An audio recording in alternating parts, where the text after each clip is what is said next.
Il y a des jours où tu parles, mais tu n'es pas entendu. Tu expliques, tu justifies, tu arrondis les angles, tu choisis tes mots avec soin, tu les modules pour ne pas heurter, pour faire passer le message sans créer de vagues. Et pourtant, ce que tu dis ne semble jamais vraiment toucher, comme si ta voix flottait dans l'air, sans jamais pénétrer les murs invisibles qui entourent les autres, comme si ton discours passait à travers eux, sans laisser de traces. Et tu rentres chez toi avec cette impression de vide, pas un vide sonore, un vide d'existence. Tu as parlé, mais tu ne t'es pas senti, écouté, tu t'es exprimé, mais tu n'as pas été compris, et à force, tu doutes de tes mots, de ta façon de parler, de ta légitimité à t'exprimer tout court. Ce n'est pas un problème de voix, ce n'est pas une question de vocabulaire, ce n'est même pas une question d'intonation. C'est plus profond que ça. C'est une fissure dans l'alignement entre ce que tu ressens, ce que tu veux dire et ce que tu oses exprimer. Et cette fissure vient de loin. Elle vient de toutes ces fois où tu as parlé pour éviter un conflit, où tu as dit oui alors que tout en toi criait non, où tu as modifié ton message pour qu'il soit mieux reçu, plus doux, plus acceptable. Tu as appris à parler en fonction de l'autre, pas en fonction de toi. Mais il y a une vérité que la philosophie stoïcienne nous rappelle avec une clarté brute. La parole n'est pas un outil de séduction. Elle n'est pas là pour convaincre ou pour plaire. Elle est là pour incarner ce que tu es. Elle est le reflet de ton âme. Elle est l'écho de ton alignement intérieur. Et plus tu es aligné, plus ta parole porte, même dans le silence, même sans élever la voix. Sénèque l'a dit ainsi, une parole vraie n'a pas besoin de volume, seulement de lumière. Et c'est cette lumière que tu vas réapprendre à allumer, parce que tu as déjà en toi cette capacité. Tu n'as pas besoin d'apprendre à bien parler. Tu as besoin de te reconnecter à ta source, à ta vérité nue, à ta force tranquille, celle qui parle peu mais parle juste, celle qui n'a pas besoin de convaincre parce qu'elle incarne déjà, celle qui ne cherche pas à dominer mais qui refuse de se trahir. Et cela ne demande pas un don, cela demande une conscience, une présence, un engagement à ne plus laisser ta parole te fuir. Marc Aurèle, dans son exigence sobre, nous soufflait ceci, que tes paroles soient comme ton cœur, fermes et paisibles. Ce n'est pas un idéal impossible, c'est une pratique, un art, une discipline douce mais profonde. Et dans les 24 heures à venir, tu vas y entrer. Pas en changeant qui tu es, mais en retirant ce qui t'en éloigne. Les automatismes, les oui mécaniques, les tentatives de plaire, les justifications vides. La parole stoïcienne n'est pas bruyante, elle est claire. Elle ne cherche pas à tout dire, elle cherche à dire vrai. Elle ne cherche pas à tout corriger, elle cherche à ne pas mentir. Et dans cette posture, il y a une paix, une forme d'autorité naturelle, une présence qui ne dépend pas du ton, mais de la cohérence.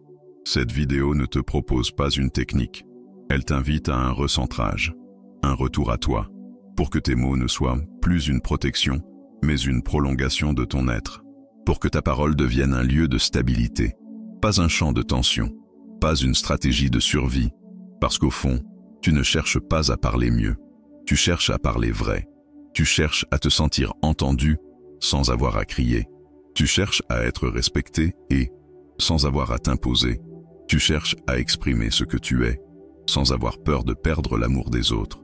Et ce chemin, tu peux le commencer aujourd'hui, en silence d'abord, puis avec des mots sobres, des mots habités, des mots qui te ressemblent, des mots qui ne cherchent plus à convaincre, mais à rester debout, doucement, solidement, simplement. Il y a une tension invisible qui commence dès l'ouverture des yeux.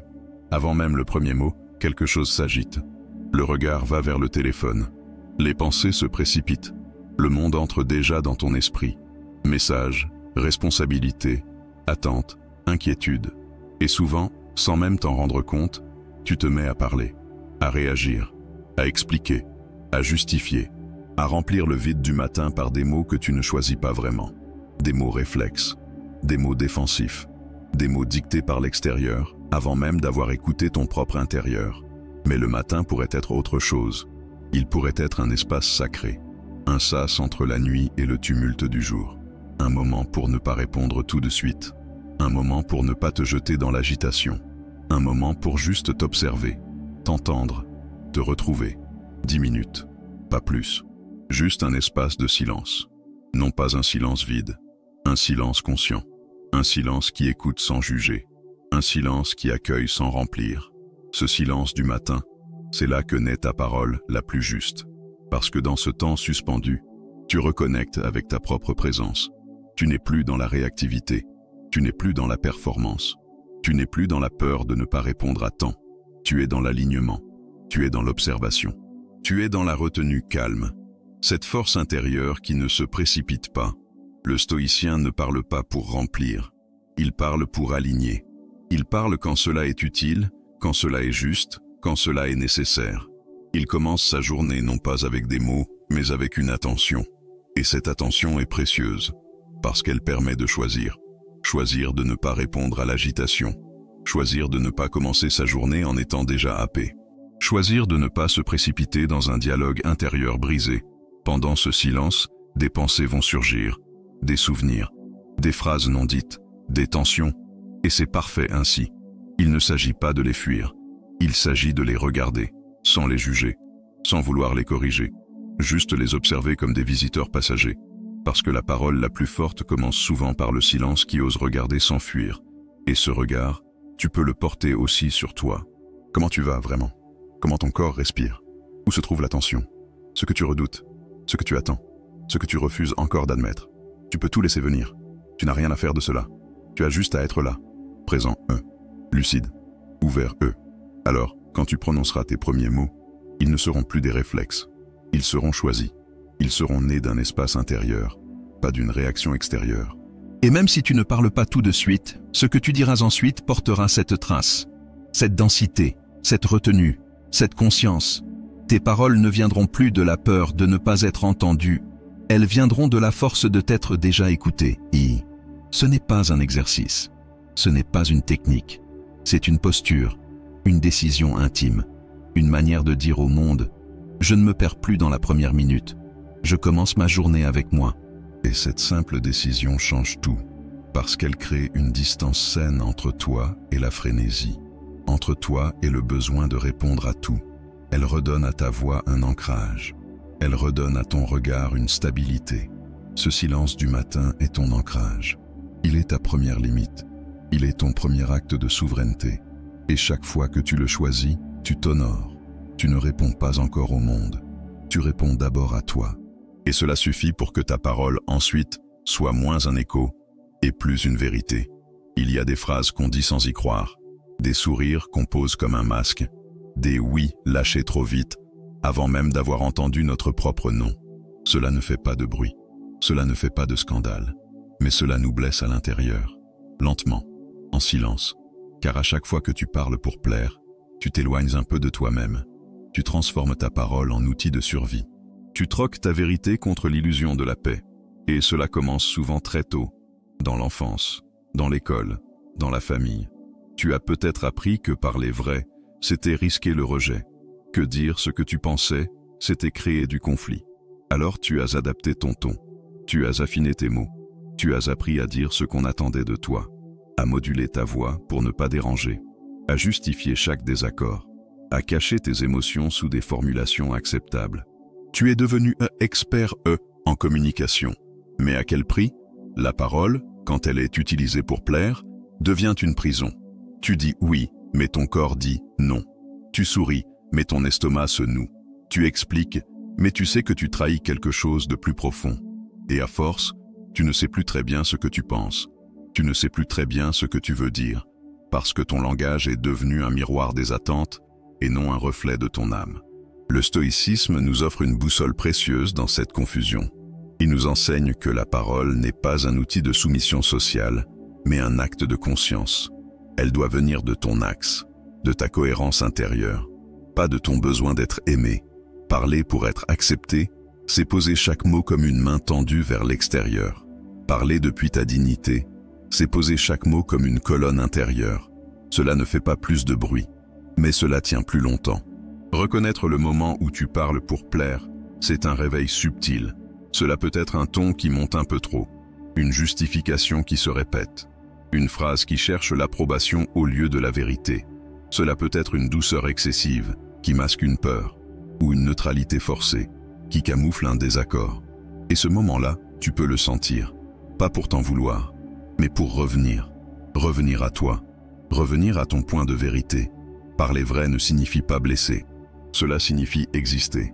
Cela signifie que tu n'as plus besoin d'adapter ta voix à l'oreille de l'autre, que tu n'as plus besoin de t'expliquer pour avoir une opinion, que tu peux dire ce que tu ressens, sans hausser le ton, sans te cacher, sans attendre une validation. Et cela demande du courage. Le courage d'être mal compris, le courage de ne pas plaire tout de suite, le courage d'être soi, même dans le malaise. Mais ce courage est aussi une libération. Parce qu'à force de parler pour plaire, tu finis par ne plus te plaire à toi-même. Tu te regardes et tu ne te reconnais plus. Tu entends ta voix et tu sais qu'elle ne vient pas du bon endroit. Elle vient d'une peur, d'une ancienne blessure, d'un besoin de sécurité. Mais elle ne vient pas de ton centre. Et ton centre, lui, attend. Il attend que tu le retrouves. Il attend que tu oses dire une phrase sans défense, une phrase sans masque, une phrase sans attente, une phrase sobre, une phrase droite, une phrase qui ne veut rien, sauf être dite. Et dans ce genre de phrase, il y a une vérité qui touche, même si elle dérange, parce qu'elle est vivante, parce qu'elle est pleine, parce qu'elle est libre. Alors, la prochaine fois que tu sens cette tension dans la gorge, cette envie de lisser ton discours, de le rendre plus acceptable, respire, observe et demande-toi, est-ce que je parle pour dire ou pour être aimé? Et si la réponse t'inconforte, ne la rejette pas. Accueille-la. C'est le début d'un retour, le début d'un redressement intérieur, le début d'une parole qui, enfin, ne négocie plus sa place. Il y a des silences qui parlent mieux que 1000 phrases. Et il y a des discours entiers qui s'effacent dès qu'ils sont dits, parce qu'ils n'étaient pas habités, parce qu'ils remplissaient l'espace sans dire l'essentiel, parce qu'ils voulaient convaincre au lieu de révéler. Tu as peut-être appris que pour être écouté, il fallait parler beaucoup. Expliquer, détourner, nuancer, ajouter des couches. Mais en vérité, chaque mot en trop éloigne ton message. Chaque justification affaiblit ta présence. Chaque détour dissout ta clarté. La parole stoïcienne ne cherche pas à remplir, elle cherche à viser. Elle ne parle pas pour occuper l'attention, elle parle pour marquer une réalité. Elle est comme une flèche. Elle ne s'élance pas pour voler longtemps, mais pour atteindre un point précis. Et c'est dans cette économie, dans cette précision, que réside sa puissance. Parce qu'un mot juste, dit au bon moment, dans la bonne posture intérieure, peut transformer une relation entière. Il peut poser une limite. Il peut révéler une vérité. Il peut ouvrir une brèche là où 1000 phrases n'avaient rien fait. Mais pour cela, il faut désapprendre. Désapprendre à séduire par le langage. Désapprendre à chercher la quantité comme mesure de la qualité. Désapprendre l'idée que se taire, c'est perdre. Car souvent, se taire, c'est gagner. Gagner du respect, gagner du recul, gagner en densité. La densité ne vient pas du volume. Elle vient de la présence intérieure. Et cette présence se construit dans le silence, dans le choix, dans la retenue. Il ne s'agit pas de devenir froid. Il ne s'agit pas de parler peu pour impressionner. Il s'agit de parler avec exactitude, avec cohérence, avec intention. Chaque mot devient alors une extension de ton axe. Chaque phrase est une structure, un repère, une empreinte. Et tu n'as plus besoin d'en rajouter. Tu n'as plus besoin de répéter. Tu n'as plus besoin de faire long. Parce que ce que tu dis vient de ton centre. Et cela suffit. Dans un monde saturé de mots, la sobriété verbale devient un acte de puissance. Elle surprend, elle recentre, elle stabilise, elle tranche avec le flot confus des discours ordinaires. Et cette différence n'est pas bruyante. Elle est subtile, elle se ressent, elle s'impose naturellement, sans force, comme une présence qu'on n'ose pas interrompre, parce qu'elle ne cherche pas à plaire. Elle est là, simplement, entièrement. Marc Aurèle écrivait avec une austérité touchante. Chaque phrase de lui était ciselée, dense, chargée d'expérience. Il ne racontait pas, il ne justifiait pas, il transmettait. Et cette transmission ne cherchait pas à convaincre. Elle cherchait à être fidèle à l'essentiel. C'est cela, la parole stoïcienne. Elle est une forme de fidélité, à soi, au réel, à la vie qui veut s'exprimer sans artifice. Alors tu peux commencer à sentir, dans ton quotidien, ces moments où tu en dis trop, où tu expliques alors que tu pourrais affirmer, où tu t'étends alors qu'un silence suffirait. Et dans ces moments, tu peux expérimenter une autre voix, une voix plus intérieure, plus sobre, plus ancrée. Tu peux respirer, ralentir, dire moins, mais dire vrai. Chaque mot devient alors un choix, chaque silence, une décision. Et tu découvriras que le respect ne vient pas de la performance verbale. Il vient de la clarté, de la densité, de la maîtrise douce. Et cette maîtrise, tu ne la dois pas à l'autre. Tu la dois à toi-même, à ta vérité, à ton calme, à ta lumière tranquille. Tu n'as pas besoin d'en faire trop. Tu n'as jamais eu besoin d'en faire trop. Ce que tu as à dire, si c'est vrai, n'a pas besoin d'habillage. Il a juste besoin de sortir du bon endroit, de l'endroit en toi qui ne tremble plus, qui ne négocie plus, qui ne crie pas, qui se tient, et qui parle, enfin, comme on respire, sans peur, sans démonstration, mais avec tout l'être. Il y a une confusion tenace, celle qui lie autorité et volume, celle qui te fait croire que, pour être entendu, il faut parler plus fort, monter le ton, occuper l'espace, gagner la bataille des voix. Et pourtant, plus tu cries, moins on t'écoute. Plus tu t'agites, plus ton message se dissout. Ce n'est pas ton intensité qui donne du poids à ta parole, c'est ta cohérence. Ce n'est pas ton volume qui impressionne, c'est ta paix. Combien de fois t'es-tu senti, obligé, d'hausser le ton? Non pas parce que tu étais en colère, mais parce que tu avais peur qu'on ne t'entende pas autrement. Tu as peut-être remarqué que ceux qui parlent avec calme, avec retenue, sont souvent ceux qu'on interrompt le moins. Ceux qu'on respecte sans qu'ils aient besoin d'imposer, parce que leurs paroles portent un autre rythme, un autre poids, une autre présence. Ils ne cherchent pas à remplir l'espace, ils l'habitent. La parole stoïcienne ne monte pas dans les aigus, elle s'enracine. Elle ne cherche pas à couvrir l'autre, elle cherche à être ancrée. Elle ne s'agite pas, elle affirme, elle ne menace pas, elle tient. Et cette posture, tu peux la sentir dans ton corps. C'est une voix posée, un regard calme, une respiration maîtrisée, une certitude intérieure qui ne dépend pas de la réaction de l'autre. Marc Aurèle parlait de ce calme profond comme d'un refuge. Il disait que l'âme doit rester impassible, même face au tumulte. Et dans la communication, cette impassibilité n'est pas froideur, elle est maîtrise, elle est une forme de douceur ferme. Une mer calme qui, sans bruit, inspire plus de respect qu'une tempête. Tu n'as pas besoin de dominer pour exister. Tu n'as pas besoin d'écraser pour poser une vérité. Tu n'as pas besoin de t'emporter pour exprimer ton désaccord. Tu peux dire non avec douceur. Tu peux poser une limite sans agressivité. Tu peux exprimer ton opinion sans élever la voix. Et c'est justement ce calme-là qui crée la tension positive, qui capte l'attention, qui surprend, parce qu'il n'est pas habituel. Il est rare, il est précieux. Ce calme, tu ne l'inventes pas, tu le retrouves. Il est en toi. Il a été recouvert par les urgences, les peurs, les automatismes. Mais il est là, et il se manifeste quand tu arrêtes de réagir pour commencer à choisir, quand tu n'essaies plus de gagner, mais de rester fidèle à toi-même, quand tu parles non pas pour convaincre, mais pour rester debout dans ta clarté. Alors, la prochaine fois que tu sentiras la colère monter, ou l'envie de crier, ou le besoin de te faire entendre à tout prix, respire, rentre en toi. Rappelle-toi que ce n'est pas ta voix qui doit faire peur, c'est ta paix qui doit t'impressionner, ta paix qui ne se dérègle pas, ta paix qui reste là, solide, stable, comme un socle, comme un roc, comme un cœur qui bat sans s'affoler. Tu n'as pas été faible, tu as été bousculé, brisé. Et maintenant, tu reviens à cette posture intérieure qui ne cherche plus à crier, qui ne cherche plus à convaincre, qui ne cherche plus à dominer, mais qui choisit, qui pose, qui incarne. Et c'est cela, la véritable autorité, celle qui ne s'impose pas par le ton, mais par la justesse, celle qui ne cherche pas à plaire, mais à rester droite, celle qui ne fait pas de bruit, mais qu'on n'ose pas interrompre, parce qu'elle ne joue pas, elle est, simplement, profondément, tranquillement. Il y a un moment, très précis, où quelque chose se brise en toi, ce moment où tu es en train de parler et quelqu'un te coupe, te réduit, te traverse comme si tu n'existais pas. Parfois, ce n'est pas violent, c'est juste un mot, un geste, un regard qui détourne, mais tu le ressens dans ton ventre, dans ta gorge, dans ton souffle, comme un effacement soudain. Tu étais là, et en une seconde, tu ne sais plus si tu as le droit d'y rester. Dans ces instants-là, la tentation est forte, celle de se justifier, de se précipiter pour finir sa phrase, de parler plus fort, de prouver qu'on mérite d'être entendu, ou bien, à l'inverse, de se taire, de se retirer, de laisser l'autre prendre toute la place. Et dans les deux cas, tu te trahis, soit en t'agitant, soit en disparaissant.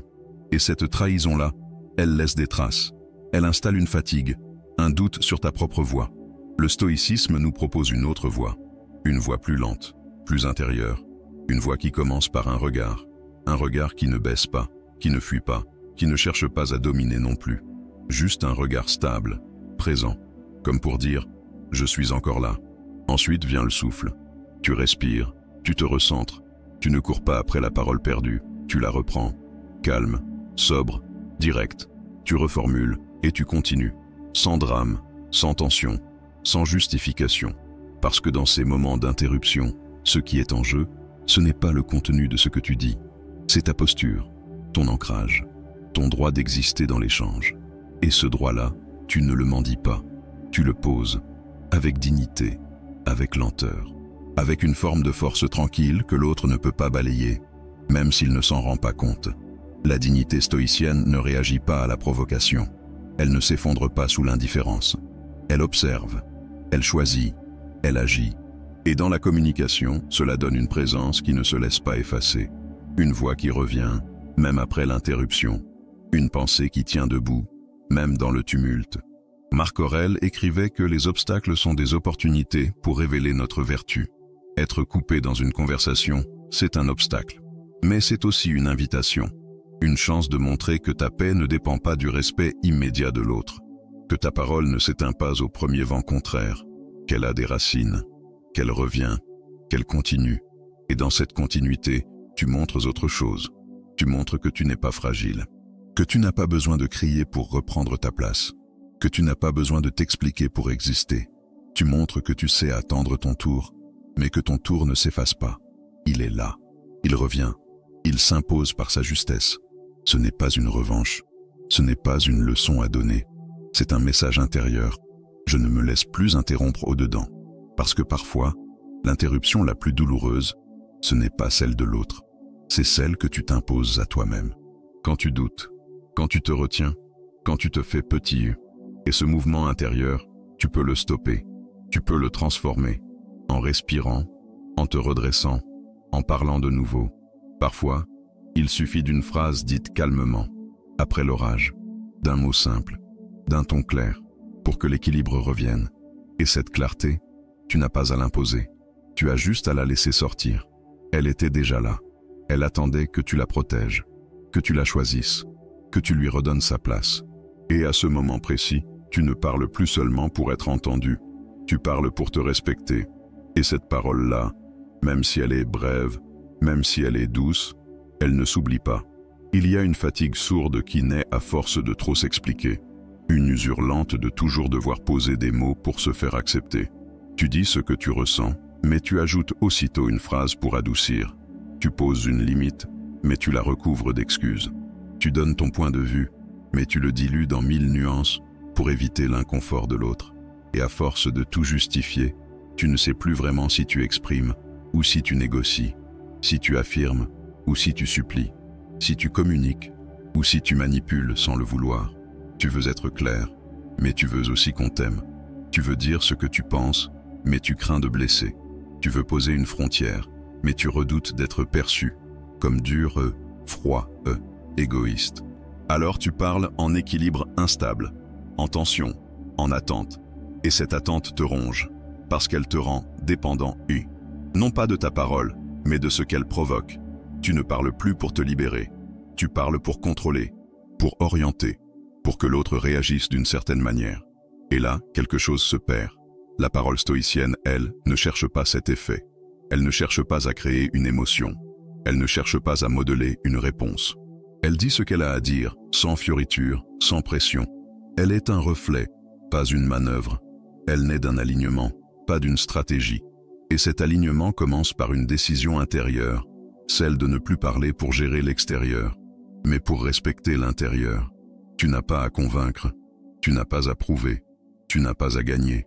Tu as juste à rester fidèle, fidèle à ce que tu ressens, fidèle à ce que tu crois juste, fidèle à ce que tu veux construire. Et cette fidélité change tout. Elle transforme ton ton, elle modifie ton regard, elle simplifie tes phrases. Tu ne parles plus pour obtenir, tu parles pour poser. Tu ne parles plus pour plaire, Tu parles pour clarifier. Dans cette posture, il n'y a plus d'attente. Tu ne tends plus tes mots comme des filets. Tu ne cherches plus à attraper des réponses. Tu poses une parole libre, une parole qui accepte d'être reçue, ou non, une parole qui n'attend pas de retour immédiat, parce qu'elle sait que sa valeur ne dépend pas de l'écho qu'elle provoque. Elle dépend de la justesse avec laquelle elle a été dite. Et cette justesse, tu la sens. Elle vibre autrement. Elle ne laisse pas de doute. Elle ne s'emballe pas. Elle ne s'effondre pas. Elle reste. Elle existe. Elle tient debout même dans le silence, même dans le malentendu, même dans l'incompréhension, parce qu'elle ne cherche pas à tout contrôler. Elle se suffit à elle-même. Épictète disait que ce qui dépend de nous, ce n'est pas la réaction de l'autre. C'est notre manière de dire, notre manière d'être. Et dans la communication, cela veut dire ceci. Tu ne contrôles pas ce que l'autre va penser, ni ce qu'il va ressentir, ni comment il va répondre. Mais tu contrôles l'origine de ta parole. Tu contrôles si elle vient de la peur ou de la paix, du besoin ou de la clarté, du manque ou de l'alignement. Et quand elle vient de cet endroit paisible en toi, elle devient inattaquable. Pas parce qu'elle est parfaite, mais parce qu'elle est vraie. Elle ne cherche pas à séduire. Elle ne cherche pas à manipuler. Elle ne cherche pas à sauver. Elle est. Elle vit. Elle passe. Elle laisse une empreinte douce, mais ferme. Une trace de toi qui ne demande plus rien, mais qui reste, parce qu'elle a été posée sans masque, parce qu'elle vient d'un lieu qui ne tremble plus, parce qu'elle reflète un être qui, enfin, ne se trahit plus pour être entendu. Il y a quelque chose de profondément réparateur dans le retour du soir, quand le tumulte de la journée s'apaise, quand les conversations cessent, quand les écrans s'éteignent. C'est là que commence le vrai face-à-face, non pas avec les autres, avec toi, avec ta parole, avec tout ce que tu as dit ou retenu, tout ce que tu as exprimé ou laissé passer. Et c'est dans ce silence que tu peux enfin te demander, ai-je été vrai aujourd'hui? Pas parfait, pas irréprochable, pas impressionnant, juste, vrai, Ce moment-là, Marc Aurèle en avait fait un rituel. Chaque soir, il reprenait le fil de sa journée. Il regardait ses actes, ses réactions, ses paroles, non pour s'accabler, non pour corriger en surface, mais pour aligner, pour affiner, pour se rapprocher encore un peu plus de cet être intérieur qu'il voulait honorer. Et cette pratique, tu peux l'adopter à ta manière, comme un miroir discret que tu tiens devant ta bouche, devant ton cœur, devant ta conscience. Tu peux te demander, quelles paroles m'ont échappé? Quelle phrase n'était pas à ma place? Où ai-je parlé trop? Où ai-je parlé pour éviter? Où ai-je trahi ma pensée par peur du regard de l'autre? Ce ne sont pas des questions douloureuses, ce sont des questions de maturation.